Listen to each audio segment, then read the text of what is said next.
ప్రపంచ పటం చూస్తే మన భారతదేశం గుర్తించడానికి వీల్లేనంత చిన్నదిగా కనపడుతుంది కదూ. కానీ ప్రపంచమంతా మన దేశం గురించే ఎందుకు చెప్పుకుంటుంది? అయ్య బాబోయ్, అదేటండి మన నీతి నిజాయితీల గురించి. మన అనకండి, ఎందుకంటే మీకు నీతి నిజాయితీలు లేవు. లేవు అని మీరు ఒప్పుకుంటారా, నన్ను ఒప్పించమంటారా? కాళ్ళ సొందున బాంబులెట్టి పేల్చమంటారా వద్దంటారంటే ఏం చెప్తానండి? చెప్పలేరు. దీనికే కాదు, 300 కాసుల బంగారం మీ అమ్మాయికి ఎలా పెట్టారో చెప్పలేరు. 15 లక్షల కట్నం ఎలా ఇవ్వగలిగారో చెప్పలేరు. కానీ నేను చెప్పగలను. ఆ సారా కాంట్రాక్టర్ పెద వెంకట్రాయుడు 300 ఎకరాల పోరంబోకు స్థలంలో మెడికల్ కాలేజీ కట్టాడు. వాస్తవానికి అది అతనికి శాంక్షన్ కాలేదు. ఇది ఎవరి అవినీతి వల్ల జరిగింది. ఎంక్రోచ్మెంట్ కింద ఫైన్ వేసామండి. Don't talk nonsense. ఎకరం 50,000 రూపాయలు ఖరీదు చేసే పొలానికి ఎకరానికి 1000 రూపాయలు ఫైన్ వేశారు. అవునా? ఒక మెడికల్ కాలేజీకి 300 ఎకరాలు శాంక్షన్ చేయాలా? 10 ఎకరాలు చాలదా? ఇవాళ మెడికల్ కాలేజీ పేరున కాజేసిన పొలాన్ని రేపు కోట్ల రూపాయలకు అమ్ముకోవచ్చని పథకం వేశారు. ఈ ఫైల్ మీద డబ్బు కోసం మీరు సంతకం చేయొచ్చేమో కానీ నేను సంతకం చెయ్యను. దీనిలో ఎవరెవరికి ఎంత అందుతుందో అన్ని వివరాలు సేకరించాను. మర్యాదగా 24 గంటల్లో కన్స్ట్రక్షన్ ఆపు చేస్తారా, కట్టడాన్ని పడగొట్టమంటారా అని వెంకట్రాయుడికి నోటీస్ పంపించండి.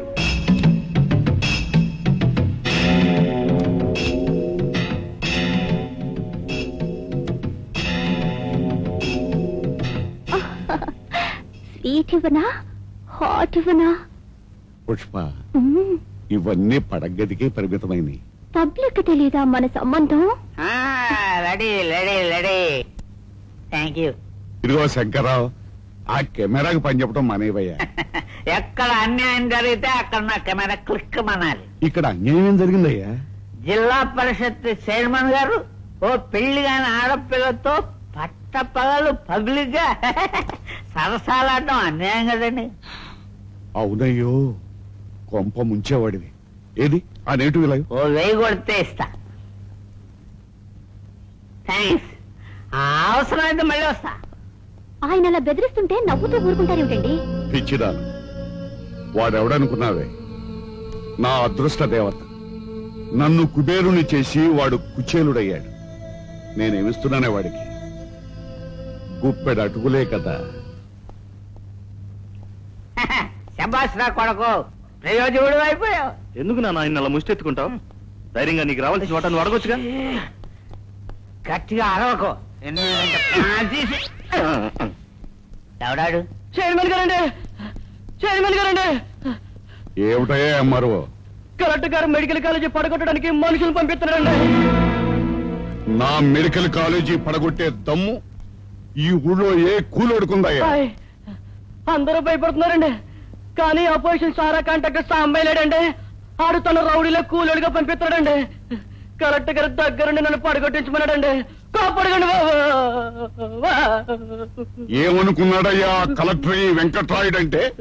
అక్కడికి మీ రాజకీయ పలుకుబడి గురించి చెప్పానండి. ఎంట్రుకి బిగి చూపించాడండి. వాణ్ణి రాజకీయంతో కొట్టను, రౌడీయిజంతో కొట్టిస్తాను. నాకు అండగా ఒక బెబ్బులి ఉందని, నన్ను వేలెత్తి చూపించిన వాళ్ళ రక్తం తాగే పెద్ద పులేదని వాడికి తెలియదు. రాంపండు, అంతా విన్నాను సార్. టైగర్ బెనర్జీని రెడీ కమ్మను. కాలేజీ పడగొట్టడానికి వచ్చిన వాళ్లను కత్తికొకటిగా నరకమని చెప్పు. కట్టకొక కేసు చొప్పున నేను కొట్టివేయిస్తాను. వెళ్ళు.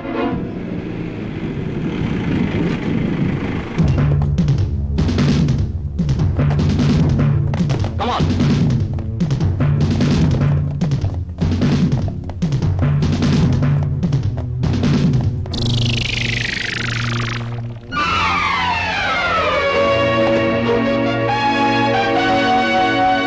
కాలేజీ గోడ మీద ఎవడు పలుకు దింపితే వాడి గుండెల్లో గుణపాన్ని దింపుతాడు ఈ బెనర్జీ. అక్రమంగా కట్టిన ఈ గోడలను పడగొట్టమని కోర్టు నోటీస్ ఇచ్చింది మిస్టర్. గవర్నమెంట్ ను పడగొట్టినంత తేలిక కాదు బే ఈ గోడలను పడగొట్టడం. బెనర్జీ, మా పోలీసులతో ఆడుకోవద్దు.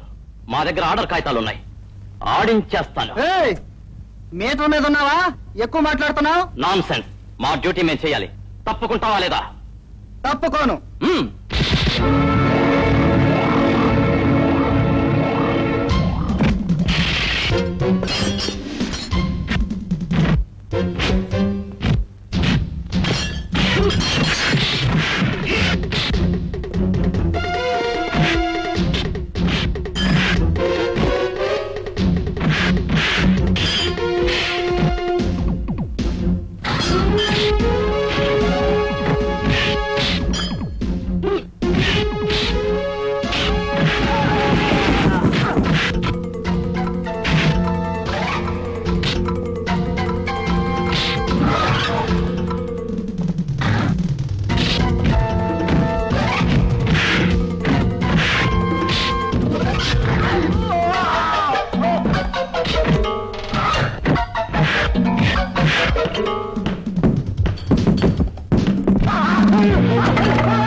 I'm sorry Vedavathi. ఈ రోజు నీ సీమంతమని నాకు గుర్తుంది.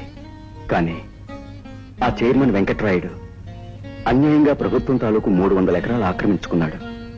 ఖాళీ చేయించబోతే రౌడీలతో అటాక్ చేయించాడు. అందుకే ఈ ఆలస్యం. నా తరఫున నీ తరఫున మన అనే వాళ్ళెవ్వరూ లేరు. నాకు మీరు, మీకు నేను.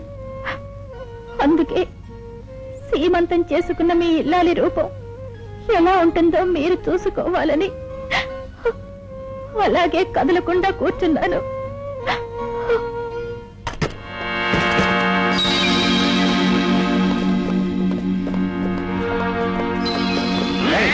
ఎవరు మీరు?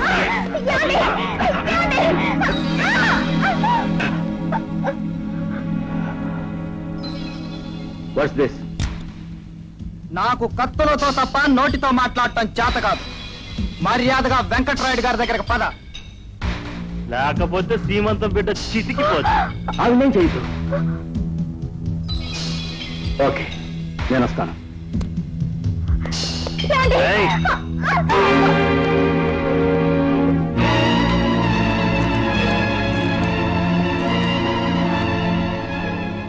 Hello, DIG office.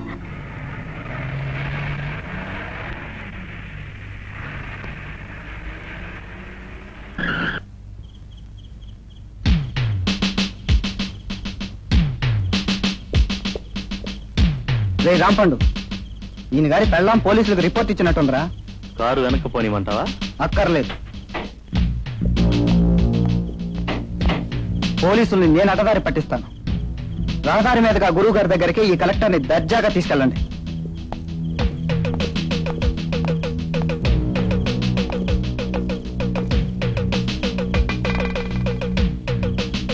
Sir, Banerjee sir. Come on, go.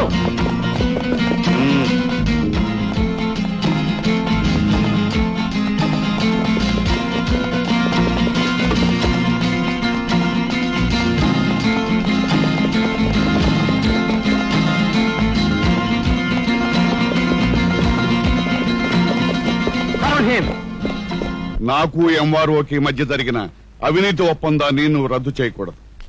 Open చేసిన ఫైల్ ని వెంటనే క్లోజ్ చేయాలి. లేదంటే ఏం చేస్తావు? నాకు రెండే తెలుసు. మంచిగా చెప్పటం, 2 మర్డర్ చేయటం. ఏం వరం కావాలి నీకు? నీ చేతికి సంకెళ్లు వేసే వరం కావాలి. నీ మెడకు ఉరితాడు పడే వరం కావాలి. తల్లకిందులుగా తపస్సు చేసినా సాధించలేని వరాలను. నా నీ చరిత్రంతా తెలుసుకునే వచ్చాను. ఏడాదికి ఒక పార్టీ మారుస్తూ రౌడీలతో రాజ్యం చేస్తున్నావు. నీ గతాన్ని, నీ అంతరంగాన్ని, నీ నీచత్వాన్ని బయట పెట్టి తీరుతాను. ఏ ప్రజల చేత ఎన్నుకోబడ్డావో వాళ్ల చేతే పిచ్చి కుక్కను కొట్టినట్టు కొట్టిస్తాను. Hello, doctor Anandarao speaking. నేను చైర్మన్ మాట్లాడుతున్నా. నమస్కారం సార్. కలెక్టర్ గారు ఎక్కువగా తాగి కారు వేగంగా నడుపుతూ పాపం యాక్సిడెంట్ లో చనిపోయారు. కొద్దిసేపట్లో శవం నీ దగ్గరికి వస్తుంది. పోస్ట్ మార్టం రిపోర్ట్ లో నువ్వు ఇదే రాయాలి. సార్, మీ ఆవిడ డైమండ్ నెక్లెస్ కావాలని నేను చెప్పావు కదటయ్యా. మా పుష్ప తీసుకొచ్చిస్తుంది. అలాగే సార్. ఇది యాక్సిడెంట్ కాదు, ఇది హత్య. ఆ వెంకట్రాయుడు వాడి మనుషుల్లో కలిసి నా భర్తను దారుణంగా చంపేశారు. నువ్వు ఆవేశపడుతున్నావమ్మా. పోస్ట్ మార్టం చేసిన డాక్టర్ని నేను చెప్తున్నాను కదా. మీ వారు మందు తాగి ఆ ఇంటాక్సికేషన్ లో కారు వేగంగా నడుపుతూ యాక్సిడెంట్ గురై మరణించారు. ఆయన అసలు కాఫీ టీలే తాగరు, మందు తాగడం ఏమిటి? ఆ బెనర్జీ గడొచ్చి నా భర్తను బలవంతంగా తీసుకువెళ్ళాడు. ఏమండి డిఐజీ గారు, నేను మీకు ఫోన్ చేసి చెప్పలేదు. చెప్పావమ్మా. నేను వెంటనే యాక్షన్ తీసుకుని పోలీసును కూడా పంపాను. కానీ నీ రిపోర్టు తప్పని తెలిసింది. పోలీసులు వెంటబడి తరిమి బెనర్జీని పట్టుకున్నారు. నీ భర్తను అతను బెదిరించి తీసుకువెళ్లాడు అని నువ్వు చెప్పిన అదే సమయానికి ఎందరో చూస్తుండగా మరో కేసులో పోలీసులు అతన్ని అరెస్ట్ చేశారు. కాబట్టి కలెక్టర్ గారి మరణానికి చైర్మన్ గారికి ఏ సంబంధం లేదని తేలిపోయింది.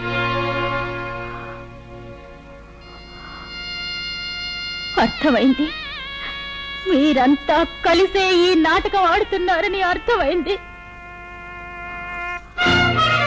సీమంతానికి తొడిగిన ఈ గాజులు సాక్షిగా చెప్తున్నాను, ఆ వెంకట్రాయుణ్ణి ఉరికంబం ఎక్కిస్తాను. డాక్టర్, చెరిగిన ఈ నుదుటి కుంకుమ సాక్షిగా చెప్తున్నాను, నిన్ను కటకటాల వెనక్కి నెట్టిస్తాను. డిఐజీ, తెగిన ఈ తాళిబొట్టు సాక్షిగా చెప్తున్నాను, నిన్ను చెరసాల పాలు చేయిస్తాను. అధర్మం పెచ్చు పెరిగినప్పుడు భగవంతుడు అవతరిస్తాడన్న గీతోపదేశాన్ని నమ్మిన దాన్ని, పాపం తెలియని దాన్ని, ఒక పుణ్య పురుషుడి చేత్తో తాళి కట్టించుకున్న దాన్ని, నా పోరాటానికి అండగా నిలబడ్డానికి ఒక మహానుభావుడు తప్పకుండా